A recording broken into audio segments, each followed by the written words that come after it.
Have you ever wondered why you wear a raincoat one day and shorts the next? Or how the weather can affect your mood? Weather shapes our daily lives in so many ways. Today, we are going to explore the fascinating elements of weather, how we measure them, and why understanding weather matters so much. Let's kick things off with a simple question: what is weather? Weather is a state of the Earth's atmosphere at a particular time and place. Now, the atmosphere is the layer of gases surrounding Earth, which we call air. Within this atmosphere, we have the troposphere, which is the lowest layer where we live and where all weather happens. It extends 6 to 18 kilometers from the ground. Now that we know what weather is, let's dive into the elements of weather.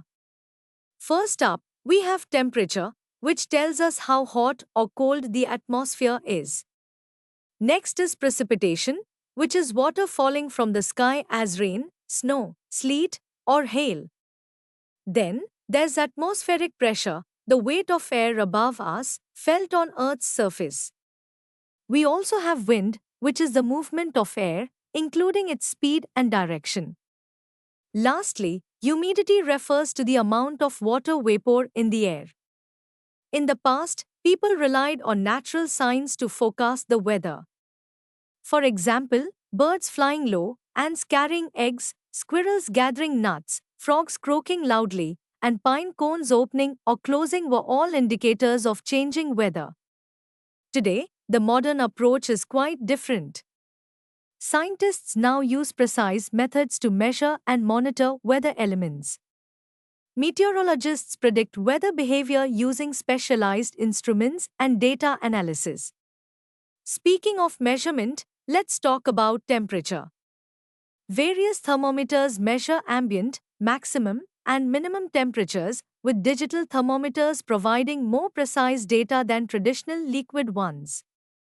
Temperature range and mean daily temperature help track patterns, giving us a clearer picture of weather trends.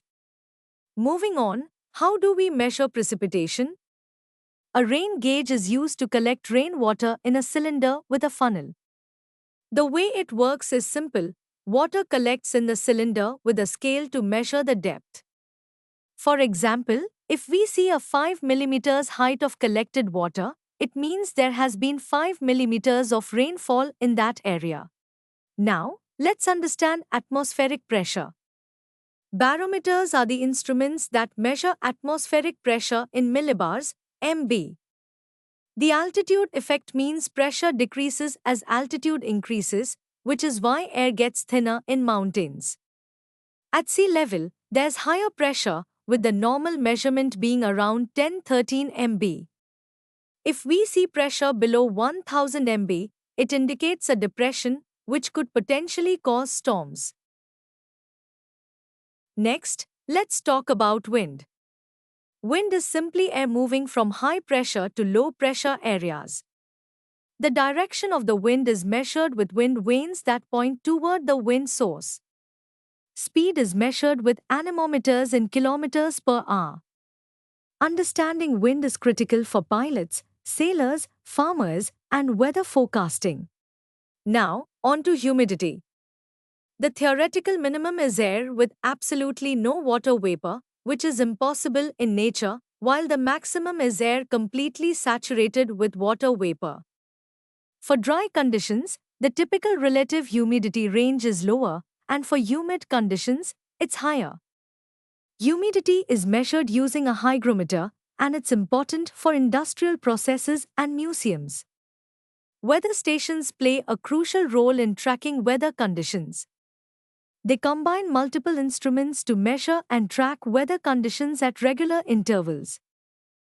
Then we have automated weather stations, which are self-operating systems using sensors to measure and record weather data without human intervention.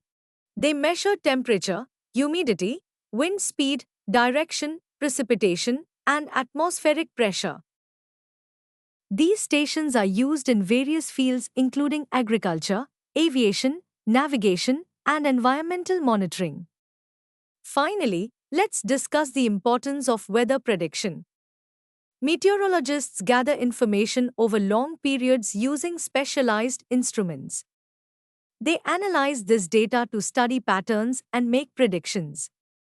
Accurate forecasts help communities prepare for extreme weather events, ensuring safety, like allowing fishermen to avoid stormy seas and giving coastal areas time to evacuate before cyclones. In conclusion, understanding weather is essential as it influences our daily lives, helps us prepare for extreme events, and keeps us safe. From temperature to humidity and atmospheric pressure, each element plays a crucial role in how we interact with our environment.